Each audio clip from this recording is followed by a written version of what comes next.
পাওয়া যাচ্ছে না, একটু বান্ধবীকে খুঁজে দিন হুজুর, একটু বান্ধবীকে খুঁজে দিন হুজুর। ধূর তারি, আগে একটু বসুন, বসছি। এক কাপ চা আনতো। না না, চা লাগবে না, চা ফা আমি খাই না, বরং কফি। এই, চা আমরা খাবো, আপনার জন্য চা নাকি? চুপ করে বসুন। আর বান্ধবী বাড়ি থেকে নিখোঁজ, তাই তো? বাড়ি থেকে না, ফেসবুক থেকে খোঁজা যাচ্ছে। মানেটা কি?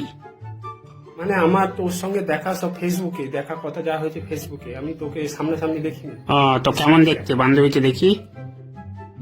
দেখতে বলবো হুজুর, সেম ফিগার, চোখগুলো টানা টানা। ধুর, হরিণের মতো। তোমাকে ফটো দেখাতে বললাম, তুমি কি করছো?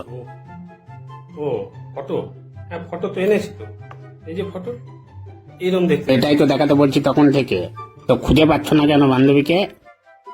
হঠাৎ করে কেন জানি না, এক রাতের মধ্যে সবাই হঠাৎ করে দেখছি এরকমই হয়ে গেছে, আমি সেই জন্য খুঁজে পাচ্ছি না। যখনই বান্ধবীকে খুঁজতে যাচ্ছি সবার ফটোই দেখছি ওই দেখি, একই রকম দেখতে। এমা তাই তো, সবাই একই সবার রকম ফটো দেখতে। একই রকম হয়ে গেছে, এক রাতের মধ্যে এটা তাহলে কি করে সম্ভব? খুঁজে পাবে এবার? কি করে হলো আমি বুঝতে পারছি না, আপনি একটু খুঁজে তো দিন। বলো, সবাই ওর মতো দেখতে হয়ে গেল কখন থেকে?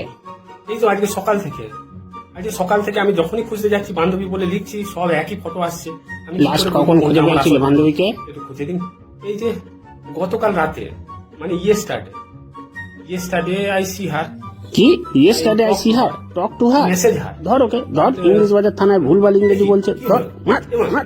তা মারবো না তো পুজো করবো নাকি? তুই ফার্স্ট টেন্সের দিকে ভুলভাল বলছিস, তাকাই দিকে চুপচাপ বোর্ডে দেখ। শোন, আমরা যখন সিম্পল পাস্ট টেন্সে কথা বলি তখন সাবজেক্টের পরে ভার্বের পাস্ট ফর্ম আর তারপরে অবজেক্ট যোগ করতে হয়। আমি গতকাল তাকে দেখেছিলাম, এই সেন্টেন্সের সাবজেক্ট হলো আমি অর্থাৎ ভার্ব দেখা অর্থাৎ সি, অবজেক্ট তাকে এবং গতকাল অর্থাৎ হার এবং ইয়েস্টারডে। এই সেন্টেন্সটা সাজাতে গেলে প্রথমে সাবজেক্ট বসাবো আমি অর্থাৎ আই, তারপরে ভার্বের পাস্ট ফর্ম অর্থাৎ সি এর পাস্ট ফর্ম স, এবং তারপরে অবজেক্ট অর্থাৎ হার এবং ইয়েস্টারডে। তাহলে পুরো সেন্টেন্সটা দাঁড়াবে আই স হার ইয়েস্টারডে। সেরকমই গতকাল আমি তার সাথে কথা বলেছিলাম, এটা ট্রান্সলেট করলে হবে প্রথমে সাবজেক্ট অর্থাৎ আই, তারপরে ভার্ব অর্থাৎ টকের পাস্ট ফর্ম টক, তারপরে অবজেক্ট অর্থাৎ টু হার ইয়েস্টারডে। লাগবে না, শোন, ওকে জেলে ঢোকা, ও আমার থানায় এসে ভুলভাল ইংরেজি বলছে, ঢোকা জেলে, ঢোকা জেলে যেতে।